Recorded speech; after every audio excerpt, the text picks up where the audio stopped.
Welcome to the Becoming a Better You podcast. My name is Monica Brooks, and I'm a self-improvement enthusiast who is eager to share tips and strategies to help you become the best version of yourself. As an inspirational speaker who transitioned from a corporate career, I'm here to guide you on your journey towards enhancing your overall human experience.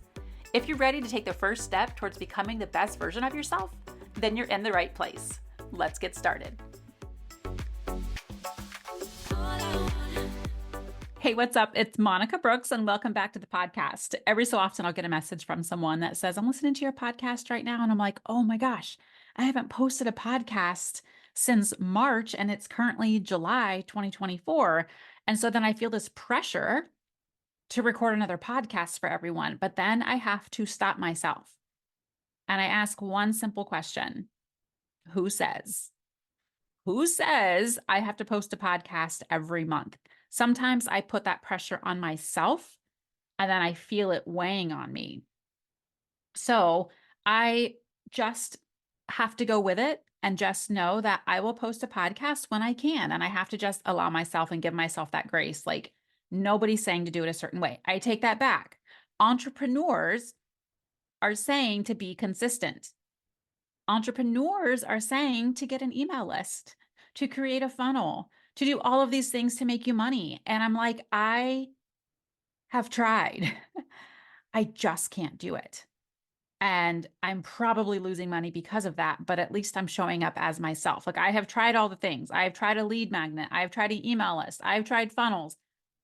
And it doesn't feel like me. It doesn't feel like Monica. So I've had to stop myself a lot of times and just go with it and let myself evolve in the way that fits me.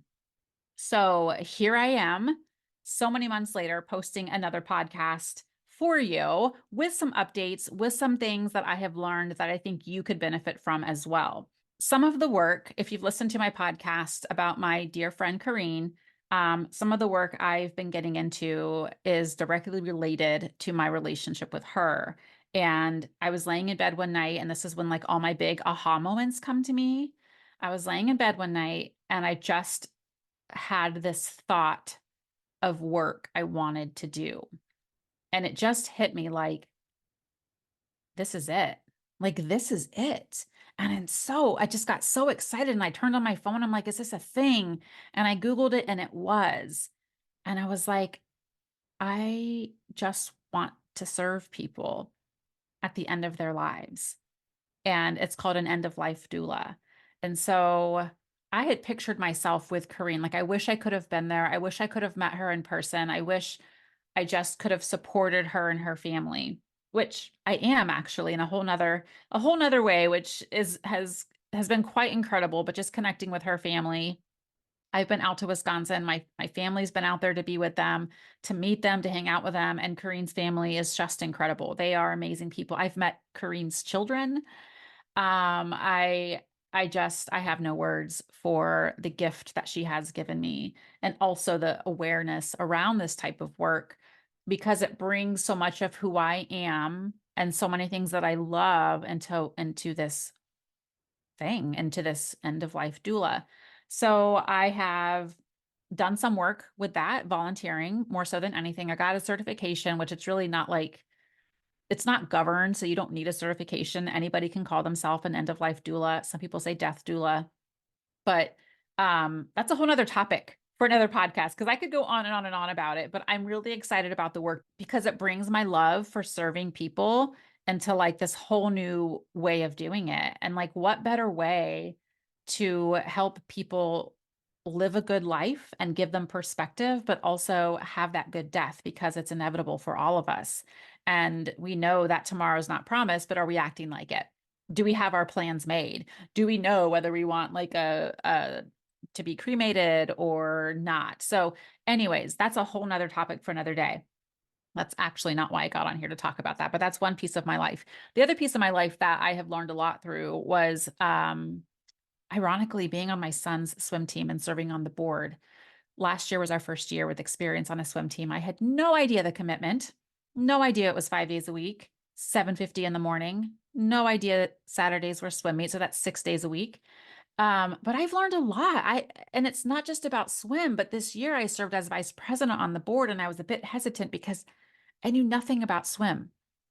Besides the 1 year, last year, my son, when he did it for the first time, I knew nothing of the strokes. I knew nothing about how to run swim meets. I just was oblivious to the whole thing, but yet they needed someone to fill the VP role. And I'm like, yes, I can provide support for the president. But being on the swim team and serving on the board, it reminded me of some basic fundamentals that we all need in life. And I was going to talk about this on LinkedIn, but I was like, this is really for anything because it was such a good reminder. Here I was worried about swim knowledge, and being on the board had nothing to do with that. It had more to do with managing the people. And when I say people, I mean the adults, the parents, the other board members. That's where my skill came in. It had nothing to do with swim, but it was that reminder that it doesn't matter. Like if you're nervous about a new job or something you don't know a lot about, if you have the ability to work with people, I believe you're going to succeed because that's the foundation of anything. It's not how smart you are. I mean, your knowledge in something may help you, but if you can work with someone, you know how to connect with people, you know how to give feedback, that's what's going to take you to the next level.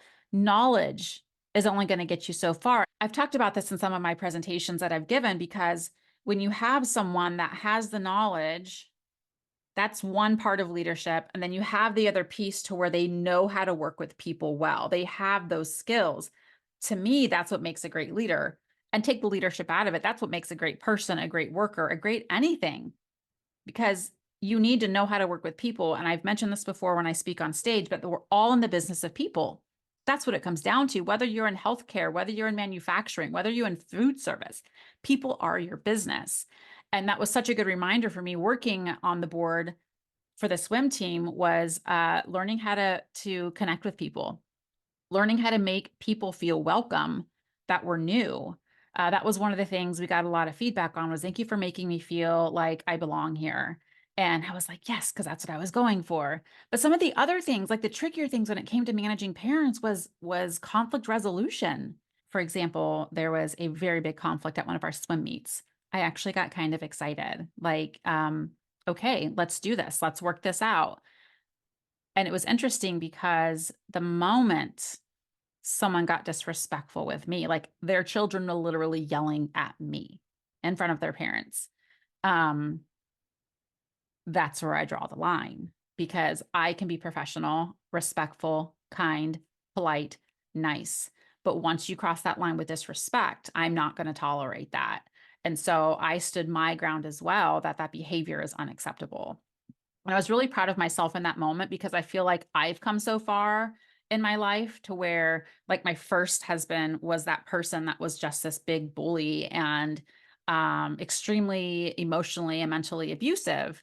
And I allowed that to happen, thinking, oh, well, he's the head of the family and he's in charge. And now I'm like, the first sign of it, it's like that's not happening with me. And so I thank him for that growth.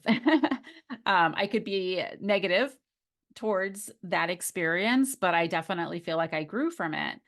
The other important thing that happened that I learned a lot about myself and also the importance of this was giving feedback because there was a board member, again, it's adults I'm having the issues with, not the kids. A group text message for board members was getting really, really heated. And a text message was sent directed at the president. And that's when I was like, yeah, that's not going to fly. And so I kind of thought about it. I stewed on it for just a little bit. And then I picked up the phone and I called that person. And I had a talk with her because the person it was directed at was the president. And I felt like she didn't know what to do. And it was really interesting because that phone, I was nervous actually for that phone call, but I literally picked up the phone and dialed without even like thinking twice about it. And I asked her questions like, how do you think that came across?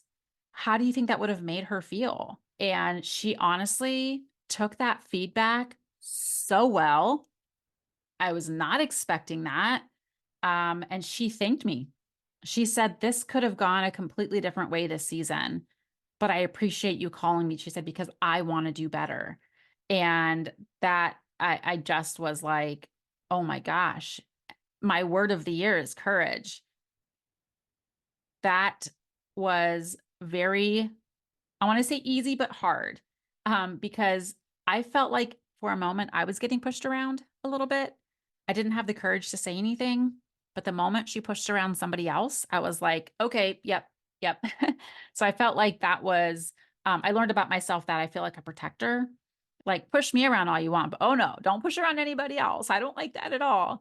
So it was a reminder for feedback and how important feedback, it's important to give feedback right away, because you may give yourself excuses for why you don't want to give feedback. If you don't like giving feedback, you're going to find every reason in the world not to do it.